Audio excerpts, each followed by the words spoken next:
this is an iHeart podcast. Guaranteed human. Support for the show comes from Public, the investing platform for those who take it seriously. On Public, you can build a multi-asset portfolio of stocks, bonds, options, crypto, and now generated assets, which allow you to turn any idea into an investable index with AI. It all starts with your prompt. From renewable energy companies with high free cash flow to semiconductor suppliers growing revenue over 20% year over year, you can literally type any prompt and put the AI to work. It screens thousands of stocks, builds a one-of-a-kind index, and lets you backtest it against the S&P 500. Then you can invest in a few clicks. Generated assets are like ETFs with infinite possibilities, completely customizable and based on your thesis, not someone else's. Go to public.com/podcast and earn an uncapped 1% bonus when you transfer your portfolio. That's public.com/podcast. Paid for by Public Investing. Brokerage services by Open to the Public Investing Inc. Member FINRA and SIPC. Advisory services by Public Advisors LLC, SEC registered advisor. Generated assets is an interactive analysis tool. Output is for informational purposes only and is not an investment recommendation or advice. Complete disclosures available at public.com/disclosures. Tired of spills and stains on your sofa? Wash away your worries with Anabay. Anabay is the only machine washable sofa inside and out, where designer quality meets budget-friendly prices. That's right, sofas start at just $699. Enjoy a no-risk experience with pet-friendly, stain-resistant, and changeable slip covers made with performance fabric. Experience cloud-like comfort with high-resilience foam that's hypoallergenic and never needs fluffing. The sturdy steel frame ensures longevity, and the modular pieces can be rearranged anytime. Shop WashableSofas.com for up to 60% off site-wide, backed by a 30-day satisfaction guarantee. If you're not absolutely in love, send it back for a full refund. No return shipping or restocking fees. Every penny back. Upgrade now at WashableSofas.com. Offers are subject to change, and certain restrictions may apply. There's a difference between liking a house and actually getting it. Redfin is built to make up that difference and close the gap between finding and owning the home for you. Redfin agents close twice as many deals as other agents. So when you find a home you love, you're not a step behind when it comes to making an offer. That means less watching great homes disappear and more focus on the one you'll call home. Redfin helps turn saved listings into real addresses. Get started at redfin.com. Own the dream. Hey, this is U.S. Olympic gold medalist Tara Davis-Woodhull. And I'm U.S. Paralympic gold medalist Hunter Woodhull. As athletes, our lives are about having a clear path. And a team that you can absolutely trust. So when it came to getting the best mortgage, we chose PennyMac. PennyMac is proud to be the official mortgage provider of Team USA and you. Learn more at pennymac.com. PennyMac Loan Services, LLC, Equal Housing Lender, NMLS ID 35953. Licensed by the Department of Financial Protection and Innovation under the California Residential Mortgage Lending Act. Conditions and restrictions may apply. Welcome back to Behind the Bastards, the podcast where I'm Robert Evans and we talk about bad people, and I introduce the show poorly. This is an episode about Jeffrey Epstein, and my guest today is Daniel O'Brien. Dan, how you doing, man? Hello. Thrilled to be talking to you for a third episode about Jeffrey Epstein. Jepstein, yeah. That's what I've decided we should call him.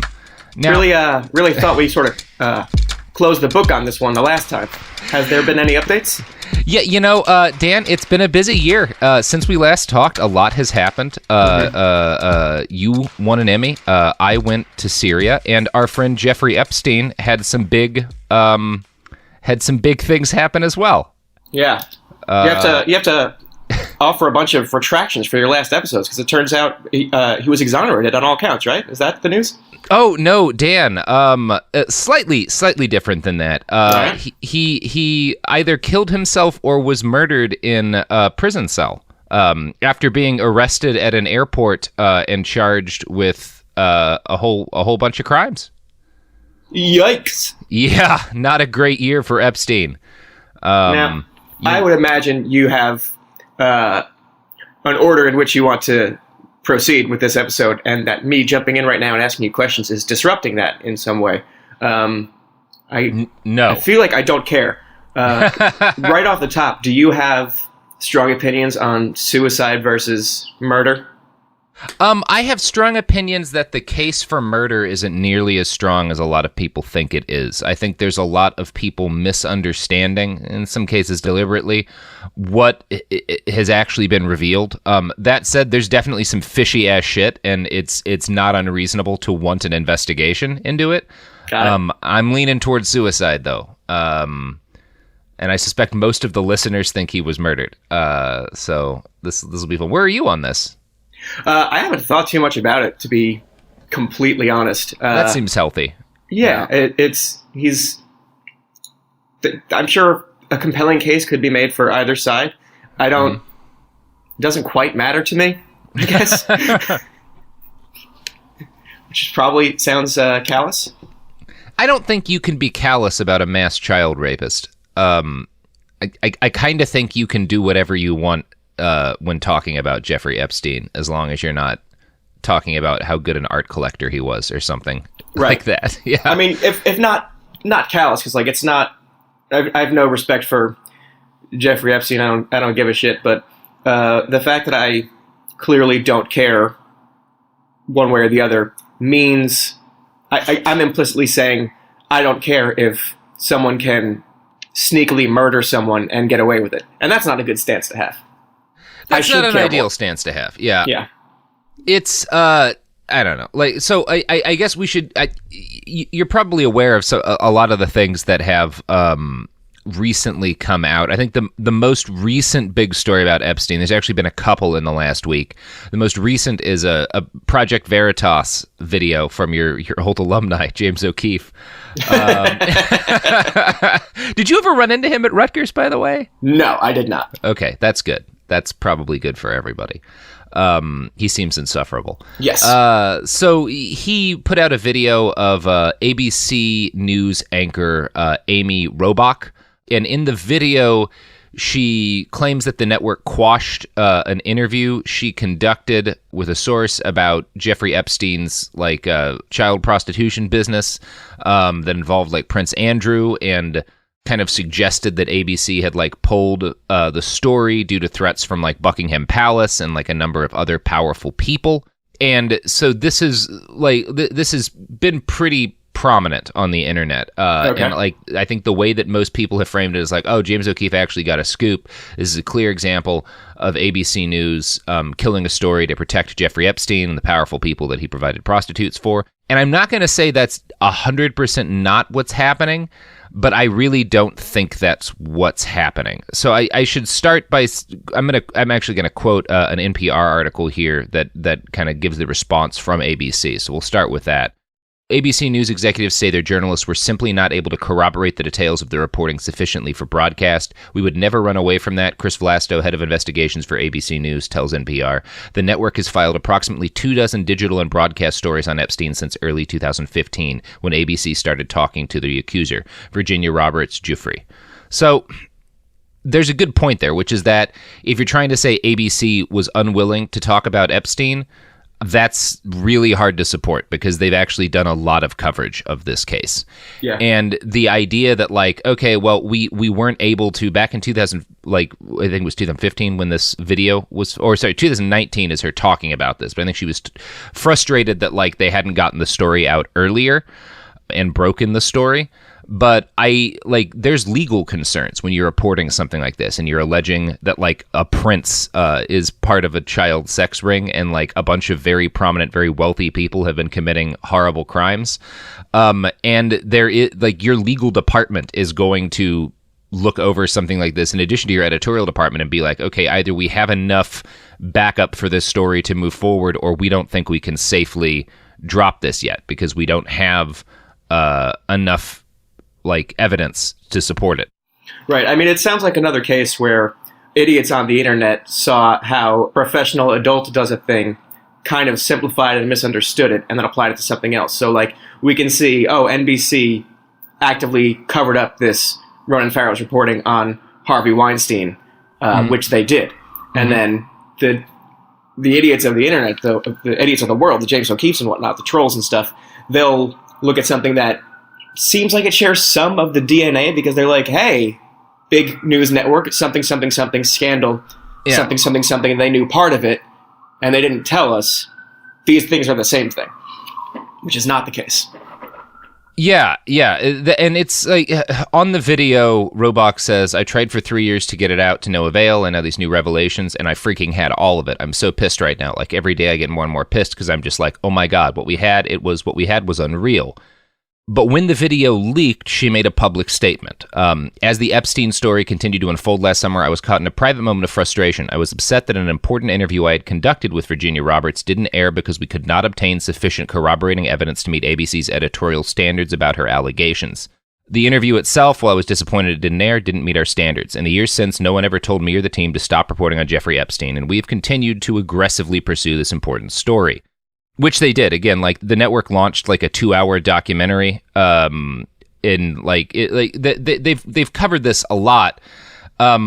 It's one of those things. Like I'm certainly open to the possibility that with his connections and power, Epstein had an in at ABC that tried to quash the story at some point. That's certainly not impossible. But I'm not seeing evidence of that. Like I'm seeing evidence of. It's hard to go after billionaires and princes and royalty and politicians when they commit crimes if you only have one source, because like you can get your ass sued for that stuff. Like it's I think people are blowing this out of proportion. I think you're right to connect it to like what happened with Ronan Farrow, because that is a case of where he came in with this big story and they tried to quash it for very sinister reasons. And I think O'Keefe was pretty smart to launch this fairly shortly after like Ronan Farrow's book came out, because I do think those two things have been connected in a lot of people's heads. Yeah. All right, let's talk about Epstein's suicide/murder. Okay. Yeah, this will be fun talk. He's just sitting with my buddy Dan talking about a murdered or suicided multimillionaire financier, prostitute, child pimp. Oh, I guess I should try to get ahead of this, because it sounds like we're going to cover some pretty dark stuff. If people are easily triggered by talk of child molestation and or suicide, I also, just knowing myself, I will probably make suicide jokes. I don't think suicide is funny or a laughing matter and should always be taken seriously, but because of the way my brain is wired, it just might happen. I'm just putting the warning out there. Yeah, I had to physically fight myself to stop from just quoting the lines from the MASH theme song as a response to you, which I didn't do, and I'm proud of myself, but I might later. Okay. Yeah. There's a number of things that people find really fishy about the Epstein suicide. Probably, like, one of the chief things is the fact that he was taken off of Suicide Watch, which seems really damning. Like, why would you take this guy off of Suicide Watch? He seems like a clear case of the kind of person you would be worried would commit suicide. And in fact, a number of like corrections, like people who have like worked in prisons and stuff, like they have come out and said that like this was a dumb call to remove him from Suicide Watch. Cameron Lindsay, a former warden who worked at 3 federal facilities, told NBC for them to pull him off Suicide Watch is shocking. For someone this high profile with these allegations and this many victims who has had a suicide attempt in the last few weeks, you can take absolutely no chances. And I think this seems conspiratorial to people who don't really know how the justice system worked. And I kind of think this is just a situation of where Epstein was treated like a normal prisoner. He was not removed just out of like laziness. Like he had a face-to-face meeting with a doctor who determined that the Suicide Watch was not warranted anymore and removed him from it. And, you know, basically he convinced a doctor that he wasn't a risk after his suicide attempt. And you can say that that shouldn't have happened, or that like it was a bad call. It was certainly a bad call. Like it was obviously a bad call. But this sort of thing is incredibly common. We actually don't know how many people die of suicide in prisons right now. We only have data up to 2014. That feels like something we should get a better system. Doesn't to it? handle? Doesn't it? Yeah. We only have data up to 2014 because in 2014, suicide in jails and prisons in America hit a 15-year high and became the leading cause of death in jails. And after that, the Department of Justice stopped providing us with information about suicides in our jails for some reason, that might be more of the conspiracy in my head, that they're hiding this information. Suicide accounts for roughly a third of all deaths in jails, and in 30% of all deaths in state prisons. It actually jumped 30% from 2013 to 2014 in state prisons. Oh, sorry, it's 7% of deaths in prisons. It jumped 30% over the course of 2013 and 14. And we don't know how high it is now, obviously.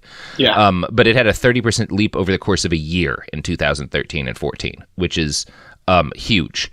The AP and the University of Maryland's Capitol News Service recently conducted an investigation where they found hundreds of lawsuits against local jails, talking about suicides, like against local jails because inmates had committed suicide, and that's just in Maryland.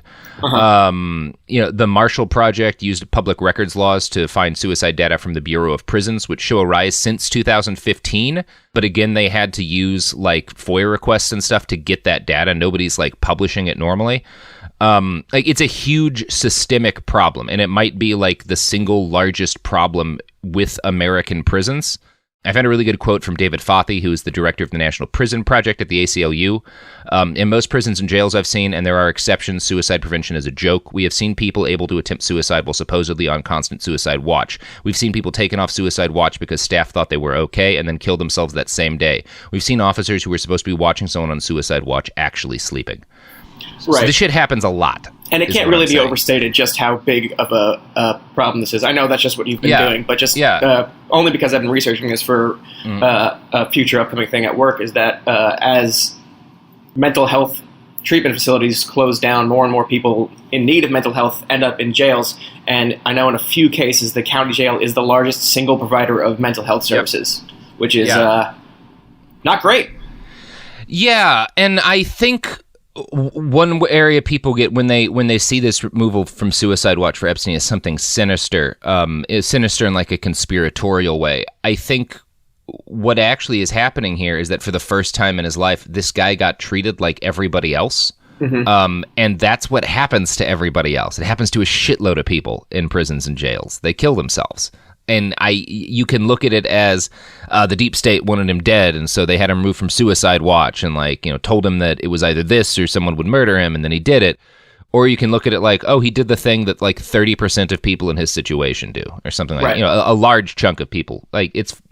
Now, one thing that is legitimately sketchy is that both of the cameras outside the jail cell where Epstein died were broken, which is sketchy as hell. I'll give everybody who's on the murder side that shit's super fishy. It would be hard. It's another one where, again, I don't have all the information. Like that's exactly immediately at its face value, it sounds sketchy. But I've never done the research to know just how well maintained security cameras are. Exactly. And again, it's not like there's data on this, because the Bureau of Prisons doesn't give people data on fucking anything. Yeah. So maybe something's there, maybe not. I don't know. We are now moving on to the part of the episode where I have an actual little essay written. Okay. Because Dan, did you run into a story at the end of last month where a forensic investigator who observed the Epstein autopsy said that it was consistent with homicide? Yeah. Did you look into that at all? Of course not. Okay, good. Yeah, so that happened last month, and a lot of people shared it on Twitter, including myself, and were like, oh, this is okay, I guess maybe he was murdered, like now we've got some fucking hard evidence. And then a couple of my fans were like, you should look into the guy who actually declared it a homicide, the specific investigator, and I did. And he's quite the dude, Dan. You're gonna like this. Oh, good. You're going to hate this, actually, but... Oh, bad. I'm going to read this to you anyway. So, National Review's coverage, their headline was, Forensic Investigator, Jeffrey Epstein's Autopsy More Consistent with Homicide. Fox News wrote, Jeffrey Epstein's autopsy more consistent with homicidal strangulation than suicide, Dr. Michael Baden reveals. Now, even the New York Times' coverage seemed to point towards a pretty damning revelation. They said Epstein's autopsy points to homicide, pathologist hired by brother claims. Now, as that hired by brother part might suggest, this guy is not a totally independent analyst. Because the Epstein family is very much taking the line that he was murdered. So I looked into this guy, Dr. Michael Baden, and he spent the last week or so doing a pretty brisk business in media appearances. He was on Fox and Friends right after this, and he claimed that Epstein's injuries, particularly the broken hyoid bone in his neck, are, in his words, extremely unusual in suicidal hangings and could occur much more commonly in homicidal strangulation. Okay, that feel like the word "could" there is doing a whole lot of work. Yeah, the word "could" is doing a lot of lifting, and more commonly is also holding some water. Now, he told Fox and Friends, which is where all great forensic investigators go to drop their research. I wasn't sure if you were aware of that, but really popular. He told them he hadn't seen injuries like this in a suicide in 50 years of doing autopsies. And if you just look at this guy's credentials, Dr. Baden's credentials on paper, it does seem like he knows his shit. His website notes that he was the chairman of the forensic pathology panel of the U.S. Congress Select Committee on Assassinations. He helped to reinvestigate the deaths of JFK and Martin Luther King Jr. He was asked by the Russian government to examine. Let me guess, you got homicide on those two also? Yeah, he sure did. He sure did. Actually, suicide on JFK. Weird story. Yeah. I don't have more of a joke there, but I'm sure you can piece one together. He was asked by the Russian government to examine the remains of Tsar Nicholas II and his family, which I feel like we know how that one went down.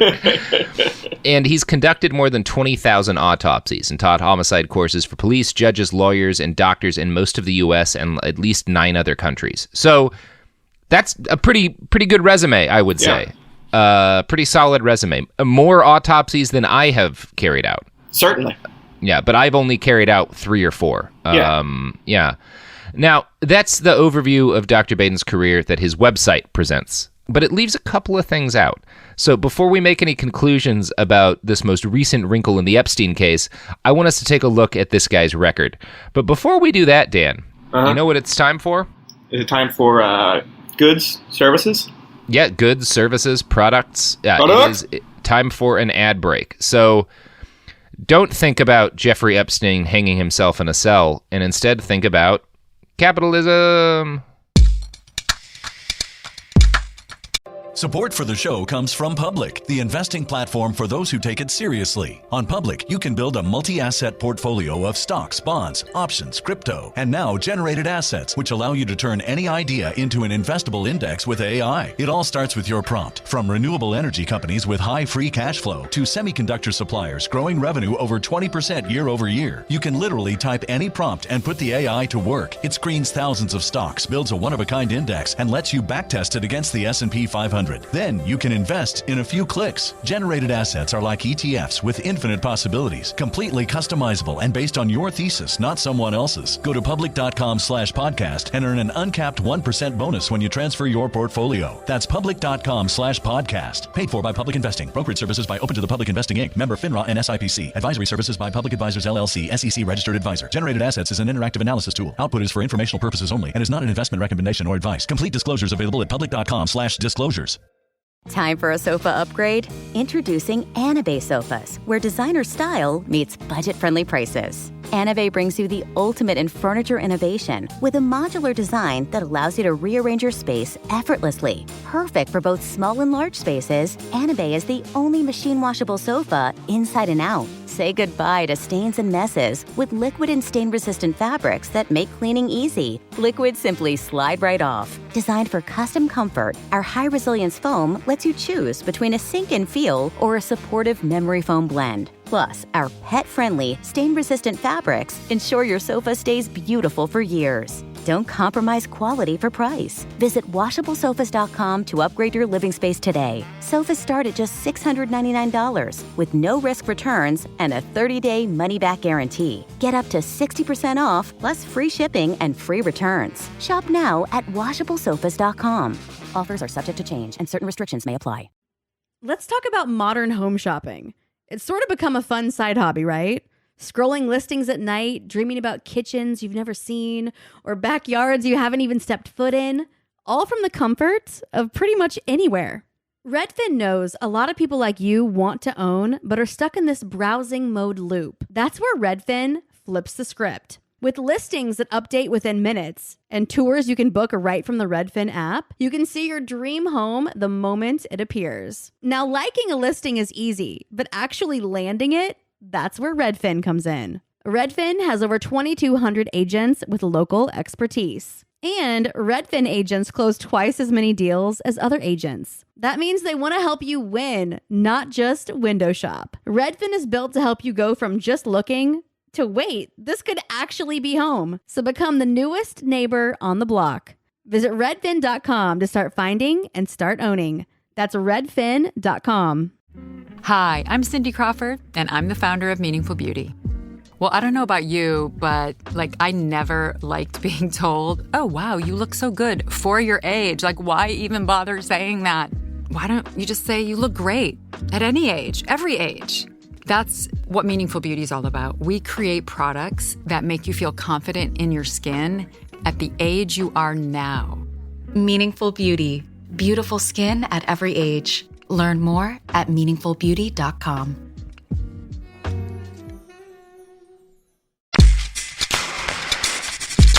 We're back! Oh, man, those products. Can't wait to fucking put them in my mouth or whatever. Oh, you like the products. I was a fan of the services. Yeah. But that's the great thing about America, is the freedom. Now, speaking of freedom, or not speaking of freedom at all, let's talk about Dr. Michael Baden's career. All right. In 1979, while he was the chairman of that Congressional Committee on Assassinations, he was also the chief medical examiner for New York City. Now, that's a really prestigious posting, because New York is America's largest city, and I'm not sure if you're aware of this, but all of its citizens are very talented murderers. Yeah, and and it's also, I don't know if you know this, but it never sleeps. So there's just always murder happening. Yeah, it is a murder factory. That's in fact what they call it on the streets, I hear. Mm-hmm. Yeah, taking the A train into the murder factory. I don't know if the A train goes into New York. I don't know if there's an A train. I don't know about the subway, Dan. Hey, it was a good joke, and you were wise for making it. Thank you for your approval. Now, Baden had been promoted to that very prestigious gig in August of 1978 after more than 10 years as the deputy chief medical examiner. Mayor Ed Koch, who promoted him, told the New York Daily News that he had known Dr. Baden since 1966 and found him to be very capable and innovative. Now, Mayor Koch changed that tune less than a year later. According to New York Magazine, too many unforced errors added up, including a picked-apart trial testimony in the Dr. X case, leading to the acquittal of Mario Jeskalovich in a spate of poison murders at Riverdale Hospital, a housing authority patrolman whose January 1979 murder went undetected for 12 hours, his body removed from the scene before a proper death investigation, conflicting conclusions related to the chokehold death of a Brooklyn businessman at the hands of police, and off-the-cuff comments about the possibly sexual interrupting death of Governor Nelson Rockefeller. Okay. So he fucks up a bunch of really big cases. Mm-hmm. And more than anything, I think, that got him fired, it's the fact that he started a rumor about the death of the former governor. There's this rumor that Nelson Rockefeller died fucking, which is a great way to be rumored to have died, if you have to be rumored to have died a certain way. But the origin of that rumor is just Dr. Baden. He was doing rounds at Lenox Hill Hospital and was just like, the governor died having an orgasm. Is that a cool rumor? I understand that sex is pretty cool, but is that a cool death rumor? I don't think I'd like that. You don't think? Wait, how do you want to be rumored to have died? Not fucking, I guess. Not fucking. I would because that seems like it's going to be traumatizing for the person I'm with, and just a real mess to clean up, And yeah. I don't want to leave this plane as a burden to many folks. I mean, I get there's the association of, he died doing what he loved, but it'd be much cooler if they were like, he just finished fucking and then he got hit by a bus. I guess. I mean, that's still a lot of. I get if I had to be rumored to have died in a spectacular way, I would want it to be like skydiving and fighting some sort of cryptozoological animal like Bigfoot. Like that would be if a medical examiner is going to create a rumor about my death, I would want it to be something cooler than that. You know? Yeah, I think I'd probably just want something that was very out of character for me, so that it would just confuse everyone around me. Just like in a big game hunting accident, or he died. He hit a dunk in the Warriors game, and he just like fell off the rim. Weird. People are like, Daniel can dunk? I mean, it sucks that he's dead, but he just dunk? He died doing what he loved, fist-fighting rhinos in the Serengeti. Yeah. Yeah, he dropped 3 of them before they got him. Right. Yeah. Or like, rumor is he was poisoned, and then we were like, oh, that's interesting. I mean, some people might not like Daniel, but he's got poison enemies? That's very fascinating. Yeah. Polonium. Like, you want to go with like the government poisoning thing. Right. That really, Yeah, okay. So people were pissed at Dr. Baden for no discernible reason dropping a rumor that the governor had died fucking, which is a weird thing for a professional doctor to do. Yeah. He was also in trouble because he had this really ugly habit of constantly losing crucial evidence. And I'm going to quote the New York Times here. And they're talking about a case, the People versus Levine. The defendant was indicted for killing Miriam Weinfeld. Several important pieces of evidence were recovered. The deceased's fingernail clippings, her dress stained with blood, a blue towel, a knife, and telephone cord, which apparently was used in the murder. All the items were lost. Perhaps as distressing as the loss itself was Dr. Baden's attitude, which was characterized by the assistant as unknowing and uncaring about the significance of the loss. When the assistant came to Dr. Baden's office to discuss how to salvage the case in light of the lost evidence, he was, not so politely, told to leave. So, I mean, this is, again, I hate to keep beating this drum. That is superficially, at face value, sketchy and weird and damning if you don't know anything else. And I mean, the reason I know this is just the reason I've like adopted this attitude is because I work on the most. There's actually a lot more nuance to it than you'd think show in the history of, not TV, it's HBO. Like we did an episode on coroners this year. And that's how I know that, like, it's very common for coroners to lose things or misplace important things or bungle things just because it's a position that's, like, written into constitutions. It's a very old position. Not a lot of people know too much about it. There are a lot of people who are unqualified just because it's an entire industry where there's not enough oversight and regulation because there's no one interested in doing that. So you hear these wild stories, like a coroner who... he cremated this John Doe on purpose, and then he realized from watching the news that the John Doe that he cremated was Michael Jordan's father, and he was missing in this high-profile abduction case, and the coroner just watching the news was like, oh no, I think I burned that guy. It's like, good Lord. It makes you think he's a terrible coroner until you realize, like, no, it's like a very troubled industry right now. So, like, maybe this guy is worse or being flippant, this fellow we're talking about now, or maybe he's just like another symptom of this broken system. I think both of those things are true, because number one, I think like he got fired. So however normal it is for these guys to lose evidence, he was doing it more than was normal. And obviously had other issues like randomly talking about the governor's fuck death. Yep. But also the guy who replaced him was fired within a year or two also. So you're right. This is like... It does kind of seem like there aren't a lot of people who are great at this job. But he was not great at the job. I do think that's fair to say. Because, he got fired from it a year in for fucking up a bunch of stuff. Sure. Now, I should note, Dr. Baden denies losing anything. He claims, like in the specific case that I quoted, that the decedent was brought in nude and that he went through hours of meetings about the lost evidence and that he wasn't flippant about it. I wasn't there. I wasn't even born, so I don't know what happened. I can tell you that District Attorney Robert Morgenthau and City Health Commissioner Reinaldo Ferrer accused Baden of sloppy record-keeping, poor judgment, and a lack of cooperation. Morgenthau called him cavalier and unproductive about lost evidence. So this is at least what the people who work with him say about him. Now, Mayor Koch demoted Baden back to deputy examiner in August of 1979. Baden sued the city for unlawful termination and was reinstated as chief medical examiner in 1980. But this didn't last long because the suit was brought up to another court and the verdict of the lawsuit was overturned, and he was fired again. And as it stands right now, in official legal terms, he was bad at being the city of New York's chief medical examiner. That is what the courts decided. Okay. So that's that job. Now, Dr. Baden moved to Suffolk County next, and he was made the chief deputy medical examiner there. He lasted less than a year at this job as well. In December of 1982, he was fired after an article in We magazine quoted him giving advice on how to commit murder using undetectable poisons. Hey! I don't know. I love undetectable poisons. Sure. And talking about them. And I'm sure it was a fun article. I can see why you wouldn't want a chief medical examiner giving murder advice. I can understand why that would frustrate people in government. Yes, certainly. Yeah. I wouldn't call that ideal behavior from a coroner. That said, I'm sure it was a fun article. Now, Baden denies having ever even given the interview. The reporter later admitted that he'd used Baden's words out of context, but I really don't know exactly what happened here. Again, I wasn't there.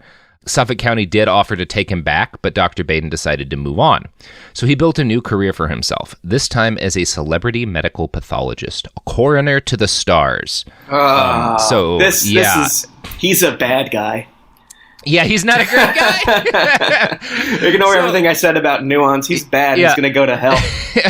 That's not really the job you pick if you're like a good dude, no. I think. Now, for the next several decades, up to the present day, whenever someone famous would die or get murdered, you could be pretty sure that Dr. Michael Baden was going to be there to take a 6-figure consulting fee for the defense or the prosecution in the court case that resulted. His first big case was the overdose death of John Belushi in 1985. A New York Times headline at the time makes it seem like this was about the easiest gig a pathologist could have. Quote, pathologist cites heroin and death of Belushi, which, like, not a real stretch. Now, the prosecution in that case was working to prove that Kathy Evelyn Smith should stand trial for murder since she'd been the one injecting Belushi with drugs. Testifying for the prosecution, Dr. Baden said that if not for the heroin, Belushi would not have died that night. And she did get in a shitload of trouble for that, which, I don't know, I don't have a strong opinion on. Like, on one hand, she definitely helped him do the thing that killed himself. On the other hand, if you read a lot about John Belushi, he was going to die that way. If someone was not injecting him with heroin, like, he was making horrible choices in that last couple of years. And it seems like everybody around him was pretty aware of what was going on. Yeah. Yeah. Really sad story. I mean, I don't feel qualified to wade into no that kind of. Yeah, and obviously, like, that one, you look at, like, his role in that, there's nothing sketchy about that. They brought him in to rule on whether or not the fact that she was injecting with heroin was a factor in his death, and it was, and he ruled, it seems, accurately on that one. So that's and the Los Angeles medical examiner concurred with him here, so it's hard to view this as anything but an accurate assessment of the evidence. Now, over the next decade, Dr. Baden mostly stuck to safe cases, where there was little danger of his work doing anyone damage. He investigated the death of the Tsar and the murder of the Lindbergh baby. Interestingly enough, Dr. Baden claims the Lindbergh baby never had a fractured skull. He believes it was smothered. No other pathologists seem to agree with him, and fractured skull is still listed as the baby's cause of death. I don't know how the baby died, but he had a take on the Lindbergh baby. You're leaving a lot of blanks in your reporting there, Evans. I tried to dig up the Lindbergh baby's corpse. It turns out that is hard to do and also considered ghoulish and horrible. So I learned a lot of lessons working on this story. And I'd like to apologize to the Lindbergh family. Finally. Yeah. There's a lot of things I actually should apologize to them for, but that's personal. Now, Dr. Michael Baden didn't really run into trouble in his new field until 1995. Now, that is the year, you might remember this, Orenthal James Simpson went on trial for murdering 2 human beings. Uh-huh. Now, prosecutors contended that the attacks had happened very quickly, and this, like the fact that he had killed his victims very quickly was necessary for the prosecution's timeline to be accurate. OJ had to have been able to drive back to his home before 11 p.m. on June 12th, so it needed to have been a quick murder. So it became part of the defense's job to show that the murder had taken a long time, because if the murder had taken a long time rather than being short, then the prosecution's timeline was fucked up, and then it would be easier to get OJ off. You know, you're trying to disrupt whatever case that the other side is making. So the defense needed to be able to show that it had been a slow, drawn-out affair with a later time of death, which would have, helped exonerate OJ and make his side of things seem more credible. Yeah, just a nice casual reminder that in high-profile murder cases, both sides are going to be like, it would be really helpful if these were the facts. And you've got professionals who are like, yeah, okay, then I'll make them. We'll do it. Oh, yeah. You'll pay me how many hundreds of thousands of dollars? Yeah, yes. Of course. Yeah, exactly. And that was his job. That was Dr. Baden's job in the O.J. Simpson case. The chief coroner of L.A., the guy who was not getting paid hundreds of thousands of dollars to weigh in, who was, it was just his job to weigh in on murders, told jurors that he believed that a single attacker had murdered both victims very quickly after lying in wait in the house. So O.J.'s defense needed to counter this conclusion by the L.A. coroner, and they went to Dr. Michael Baden for that. Baden slammed the L.A. coroner's office for performing a crappy autopsy and argued that Nicole Simpson had struggled and was not unconscious when her throat was slashed. He claimed the wounds on her hands were defensive. He also argued that the cut on OJ's hand was not meaningful. And I'm going to quote from the Chicago Tribune now. In trying to minimize the cut's importance, Baden revealed to the jury for the first time since Simpson's conflicting story about how he injured his hand. During an examination the week after the murders, Baden recalled that Simpson had said he'd cut himself in Los Angeles, rushing to pack for a business trip to Chicago. He said he wasn't quite sure how he had cut himself and noticed he had been bleeding but didn't know how it came about, Baden testified. He recalled some blood after trying to retrieve his phone or some material from the Bronco. Now, since defense attorneys have previously argued that police must have planted Simpson's blood in his driveway and foyer, Baden's revelation could help the prosecution. But Simpson told the doctor he cut the back of his left middle finger when he smashed a glass in his Chicago hotel room in anguish upon learning of his ex-wife's murder. He said he was at a sink or something and squeezed or broke or banged a glass along a sink top and somehow cut the back of his finger, Baden said. Prosecutor Brian Kelberg suggested that Simpson's account of how he got the cut doesn't hold up under scrutiny. How, in your opinion, can somebody get a cut on the back of their hand by slamming a glass down without having any cuts or injuries on the palm, Kelberg said. Baden countered that Simpson could have brushed the broken glass with the back of his hand. Then Kelberg displayed photographs of Simpson's Chicago hotel bathroom shortly after he checked out. No blood stained the broken glass shards in the white sink or a white towel crumpled to one side. Do you see any evidence of blood in those photographs? Kelberg asked. No, I do not, Baden said. So that's interesting. He didn't do a great job. He kind of fucked up for the defense, and also the reason I read that whole cross-examination case is it makes it really clear it's his job to defend OJ. Right. When he gets hired on one of these cases, he's not giving his unvarnished medical opinion. It's his job to help the defense, and that's what he was arguing for the defense there. That's what this guy does. So again, when this guy says Jeffrey Epstein was murdered and is hired by his brother, he was hired by Epstein's brother to say that Epstein was murdered. That's pretty clear. Mm-hmm. Now, in 2007, Dr. Baden wound up at the helm of another high-profile Hollywood murder case. This time, he was hired by the defense for record executive Phil Spector. Now, Spector was charged with shooting actress Lana Clarkson to death in his gigantic mansion, a crime he absolutely committed. He's still in prison for it and will be until he dies. Now, one of the most damning pieces of evidence supporting this was the fact that Spector's jacket for the night had Clarkson's blood on it. Now, this made the defense's case, which was that she'd committed suicide with Spector's gun, seem less likely. Now, Dr. Baden slid in to explain this away. He argued that, although he'd attended her autopsy 4 years prior, he'd recently concluded that her spinal cord had not, in fact, been severed by a bullet, making it possible for her to have spewed blood on Phil Spector after shooting herself in the face. During cross-examination, the prosecutor asked Dr. Baden if he had any conflicts of interest in this case that might impact his testimony. He said, "None that I can think of." You wanna guess as to whether or not he had conflicts of interest? I think he probably did, but I'd like you to confirm that for me. Yeah, so he kind of did. His wife was one of Phil Spector's defense attorneys. Cool. that might be a conflict of interest. I'm not a law guy. Wait, his wife? A law doer. Yeah, his wife. Dr. Baden's wife was Phil Spector's one of his defense attorneys. I mean, what am I doing wrong? How come I can't get a wife? Have you tried defending... There's someone for everyone out there, you know? They have a pretty cute story. Yeah? Oh yeah. We'll talk about it in a little bit. But I want to talk about your romantic issues. Have you tried defending Phil Spector in court? Not in court, no.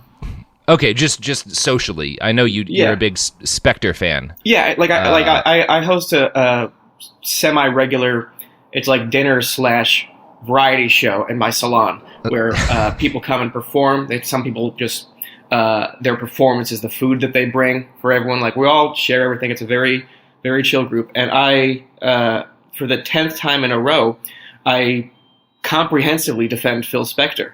Mm-hmm. And I think I'm just doing it for the love of the sport at this point because no one's challenging me. I've mostly convinced the group. Yeah, well, thank you for your service. Yeah, of course. Yeah, that's a noble endeavor. I can think of no one who's been railroaded by the justice system more than Phil Spector. And it's just a nice night. There are no phones. We put our phones in a bucket and just celebrate ourselves and our talents and the truth. Yeah, I have a similar regular get-together, but to argue that Michael Jackson was murdered. And yeah, it's nice. It's nice to get together with friends and talk about celebrities and crime. I don't know where this bit's supposed to go. You know where this bit's going to go, Dan, actually. Where? Right into products and services. Oh, sick. I love products. Yep, and maybe a service or two. Support for the show comes from Public, the investing platform for those who take it seriously. On Public, you can build a multi-asset portfolio of stocks, bonds, options, crypto, and now generated assets, which allow you to turn any idea into an investable index with AI. It all starts with your prompt. From renewable energy companies with high free cash flow to semiconductor suppliers growing revenue over 20% year over year, you can literally type any prompt and put the AI to work. It screens thousands of stocks, builds a one-of-a-kind index, and lets you backtest it against the S&P 500. Then you can invest in a few clicks. Generated assets are like ETFs with infinite possibilities, completely customizable and based on your thesis, not someone else's. Go to public.com/podcast and earn an uncapped 1% bonus when you transfer your portfolio. That's public.com/podcast. Paid for by Public Investing. Brokerage services by Open to the Public Investing Inc. Member FINRA and SIPC. Advisory services by Public Advisors LLC, SEC registered advisor. Generated assets is an interactive analysis tool. Output is for informational purposes only and is not an investment recommendation or advice. Complete disclosures available at public.com/disclosures. Tired of spills and stains on your sofa? Wash away your worries with Anabay. Anabay is the only designer sofa that's machine washable inside and out, starting at just $699. Plus, Anabay sofas are pet-friendly, stain-resistant, and feature changeable slipcovers and modular pieces. Get up to 60% off site-wide with a 30-day money-back guarantee. Visit washablesofas.com to get yours now. That's washablesofas.com. Offers are subject to change and certain restrictions may apply. Let's talk about modern home shopping. It's sort of become a fun side hobby, right? Scrolling listings at night, dreaming about kitchens you've never seen, or backyards you haven't even stepped foot in, all from the comfort of pretty much anywhere. Redfin knows a lot of people like you want to own, but are stuck in this browsing mode loop. That's where Redfin flips the script. With listings that update within minutes and tours you can book right from the Redfin app, you can see your dream home the moment it appears. Now, liking a listing is easy, but actually landing it, that's where Redfin comes in. Redfin has over 2,200 agents with local expertise. And Redfin agents close twice as many deals as other agents. That means they want to help you win, not just window shop. Redfin is built to help you go from just looking to wait, this could actually be home. So become the newest neighbor on the block. Visit redfin.com to start finding and start owning. That's redfin.com. Hi, I'm Cindy Crawford, and I'm the founder of Meaningful Beauty. Well, I don't know about you, but I never liked being told, oh, wow, you look so good for your age. Why even bother saying that? Why don't you just say you look great at any age, every age? That's what Meaningful Beauty is all about. We create products that make you feel confident in your skin at the age you are now. Meaningful Beauty. Beautiful skin at every age. Learn more at meaningfulbeauty.com.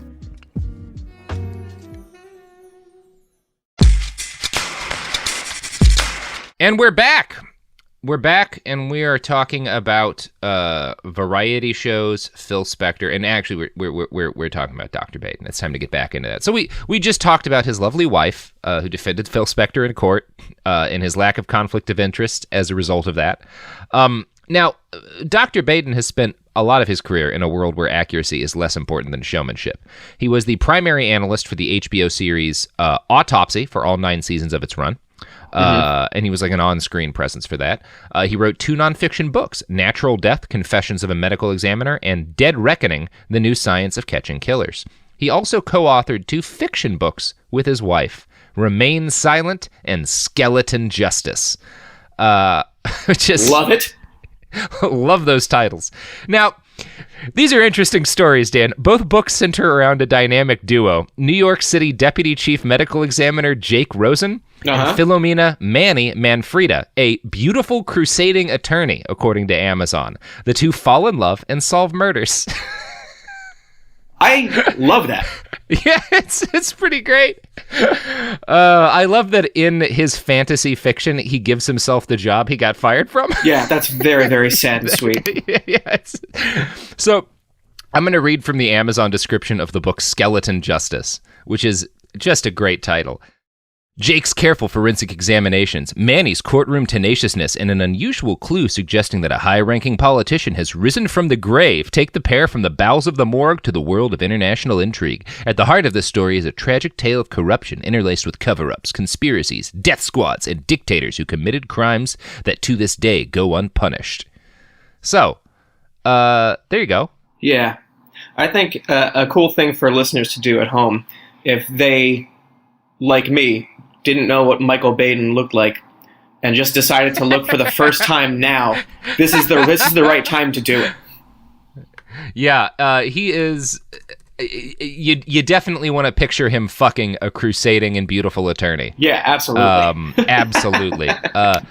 You know what he looks like? Who is that fucking the warmonger guy that used to be part of Trump's cabinet and then he got fired with the mustache? Bolton? Yeah, Bolton. He looks like if Bolton ate his sadness away for 9 months, this is how Bolton would look. There's a Wilford Brimley quality to him, but he's Brimley-esque for sure. A meanness to him, but he's certainly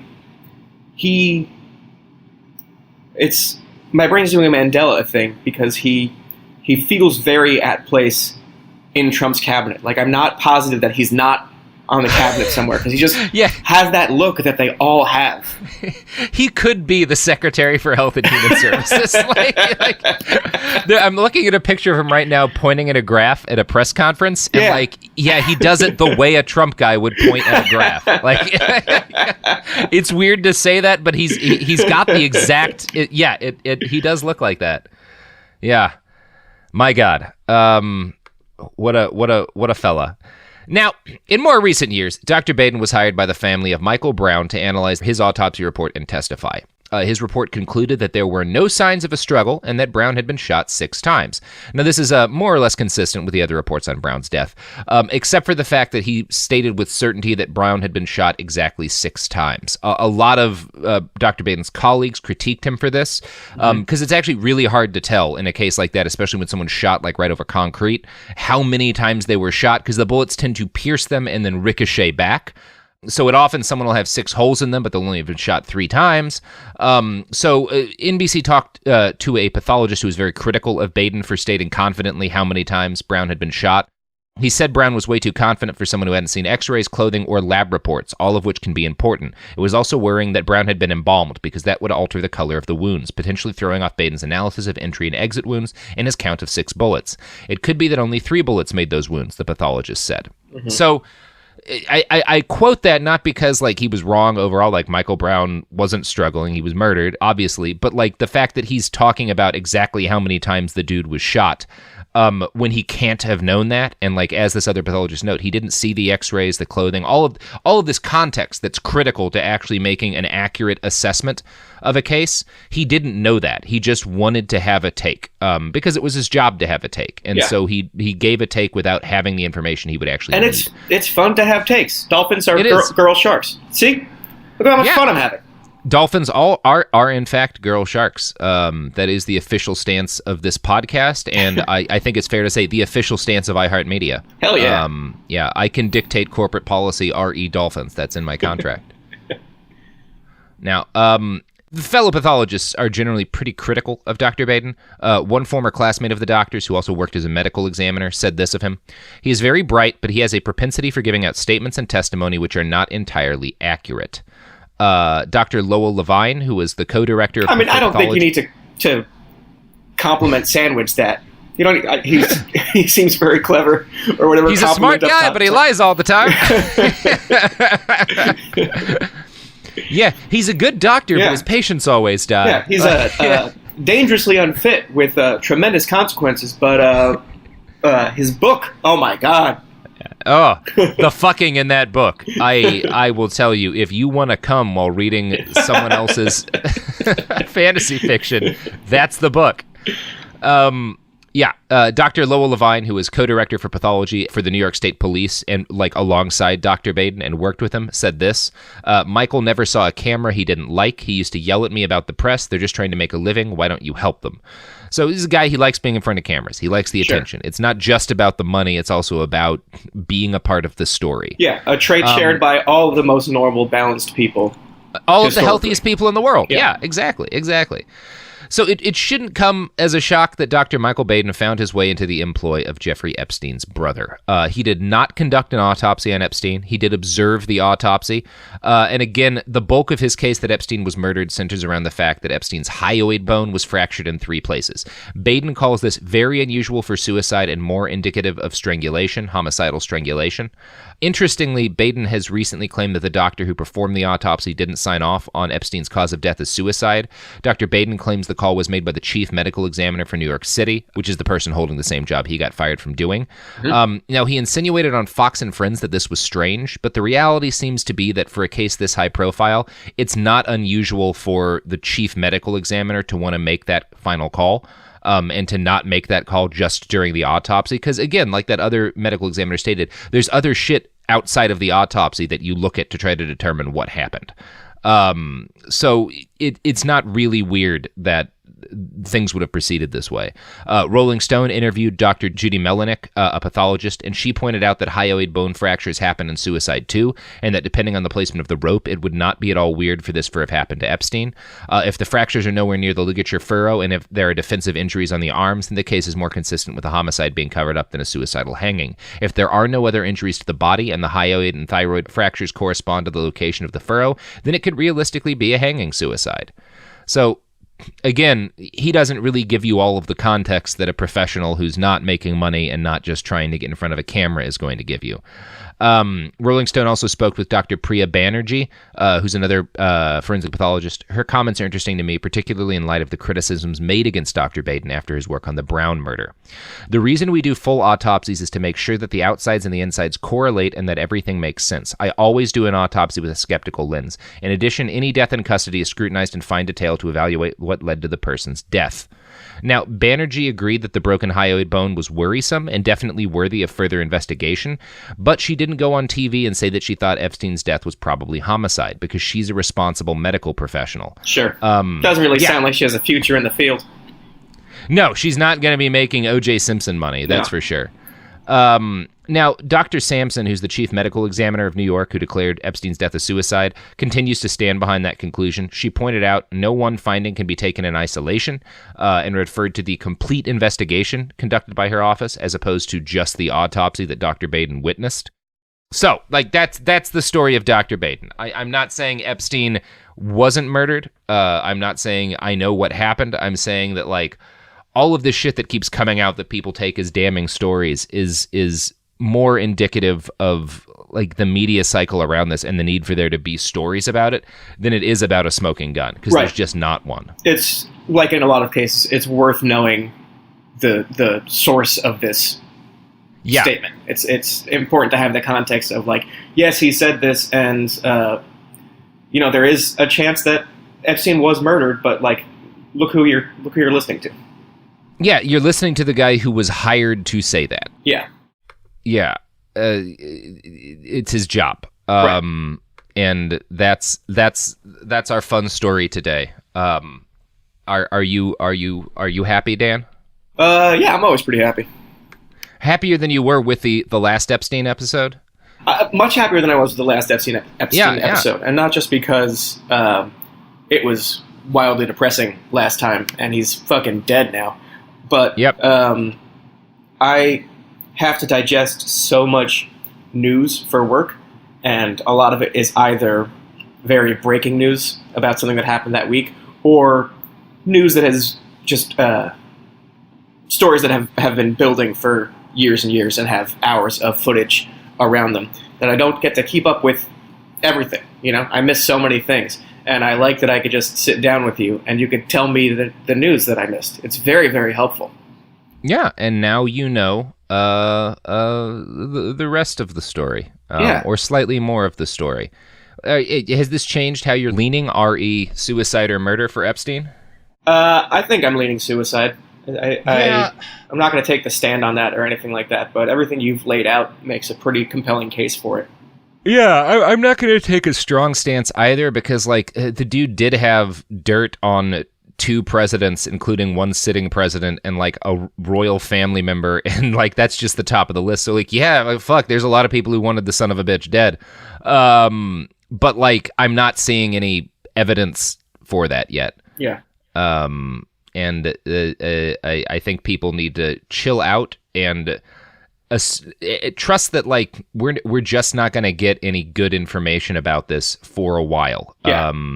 It's just going to be shit like Dr. Baden trying to stay in the news. So yeah. That said, I think you'll convince listeners like me, who knew a little bit about this but not too much, that there's not a conspiracy there. But I think the people who already believe this is a conspiracy and they're like, fuck it, Hillary Clinton killed Epstein with her hands. That's like they're lost, man. You're not going to get them. Yeah, to shake that belief. We all know like Hillary Clinton did 9/11, but I don't think she killed Jeffrey Epstein. Yeah, absolutely. That like I think we should all just stop living in this conspiratorial world and start trying to make sure that she faces justice for her 9/11ing. Yeah, it was so crazy when everyone was like, Hillary Clinton, Benghazi, which, she did do Benghazi also. But the whole time I'm like, guys, there's a bigger fish. What are you doing? There's 9/11. We've all seen the pictures of her flying those planes into the towers and parachuting out. She did both of them. Yeah, she is, I mean, in fairness to her, an incredible pilot. Yes. Like one of the greatest of her generation. Yeah. It's a shame she used her powers for evil. Yeah. Well, that's going to be all for us today on Behind the Bastards. Tweet at us with hashtag Hillary Clinton 9/11 Justice. Hell yeah. I'm sure that'll lead to some really fun mentions for both of us. Dan, you got any pluggables to plug? Yeah, the season finale of the show that I write for will be on that week, and then we'll be off for a couple of months for our nice hiatus. So watch the season finale. It's very a lot of people, a tremendous amount of people work very hard to get every episode of this show onto your TV or phone, and so watch it because a lot of us lose sleep making it. Now, the show that you work for is Last Week Tonight with Community's John Oliver. Yes, that's right. Did I not mention the name of the show? You did not mention the name of the very popular and influential TV show that you write for and won an Emmy for writing for. I'm so fucking cool. Oh my God, that's punk rock. That is. I gotta ask, with the Emmy, do you wear it around your neck ever? Like when you go to the gym? I found when we, like the night you win the Emmy, they just hand it to you. And then you walk around with it because you don't go, like, the hotel is far from where the Emmys are. So you just go to the parties carrying this Emmy. You're at the Governor's Ball and the HBO party and the Last Week Tonight party with an Emmy in your hand. And strangers, some of whom are famous, will say congratulations to you. So I've just never left the house without it. I don't have it on my neck or anything like that, but as soon as I discovered that people say congratulations to you when you hold an Emmy, and my brain was like, more of this, please. It's filthy because I have not let go of it. Mm-hmm. But yeah, if you see me in the street with the Emmy, say congratulations to me, please. Oh yeah, no, I will, but I will not shake your filthy Emmy hand. No, don't. No. Well, that's Dan. Give him congratulations on his Emmy, and ask him how various famous people smell, in case he's met them and sniffed them. Evan's talking about smells. You ever going to come out to New York? What? You ever going to come out to New York and visit? Yeah, I think I might wind up there next year to do some work. I'm hoping so. I love the apple that never is small. Yes, as people call it. So we'll have an Emmy party. Cool. You can find this podcast on the internet at behindthebastards.com. You can find us on Twitter and Instagram at @bastardspod. You can buy t-shirts at TeePublic. And if you want to steal an Emmy and mail it to me, then I too will be able to get compliments from strangers in the street. So I don't know who's easy to rob that's won an Emmy. I don't know. Try Will Wheaton. Did he win an Emmy? I don't think so. Well, rob Will Wheaton either way. Well, maybe don't do that. I should not be urging people to commit specific crimes on the podcast. Give Will Wheaton an Emmy and then take it from him so that it's technically not a crime. I should just... I gotta tell you, man, from one writer to another, you are sticking the landing here. Thank you. We try to end every episode gracefully and with aplomb. So the show's done. Yeah, good.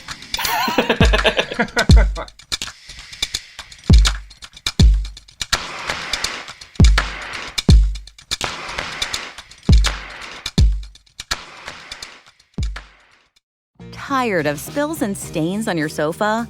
Wash away your worries with Anabay. Anabay is the only machine-washable sofa inside and out, where designer quality meets budget-friendly prices. That's right, sofas start at just $699. Enjoy a no-risk experience with pet-friendly, stain-resistant, and changeable slip covers made with performance fabric. Experience cloud-like comfort with high-resilience foam that's hypoallergenic and never needs fluffing. The sturdy steel frame ensures longevity, and the modular pieces can be rearranged anytime. Shop WashableSofas.com for up to 60% off site-wide, backed by a 30-day satisfaction guarantee. If you're not absolutely in love, send it back for a full refund. No return shipping or restocking fees. Every penny back. Upgrade now at WashableSofas.com. Offers are subject to change, and certain restrictions may apply.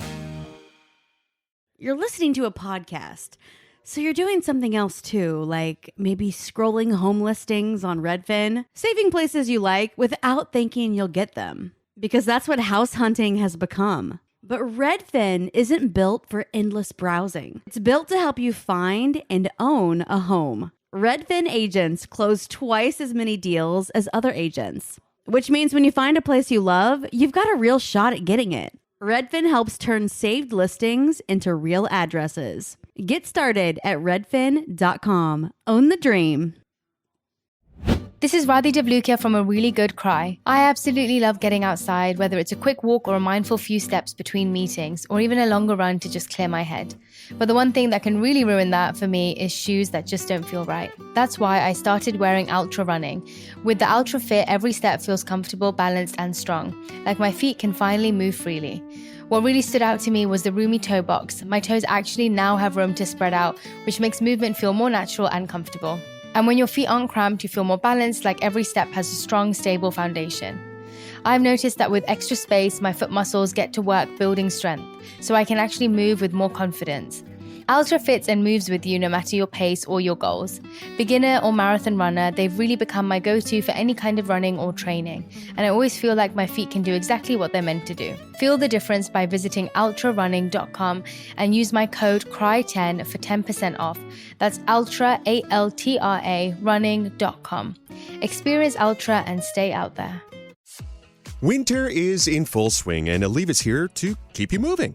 When the cold weather sets in, everyday aches and pains can linger, but Aleve's got your back. With up to 12 hours of body pain relief per dose, Aleve keeps you going with long-lasting body pain relief to get you through whatever the season might bring. On chilly days or cozy nights, Aleve gives you that long-lasting body pain relief you can count on this winter. So don't let body pain slow you down. Try Aleve. Use as directed for minor aches and pains. This is an iHeart podcast. Guaranteed Human.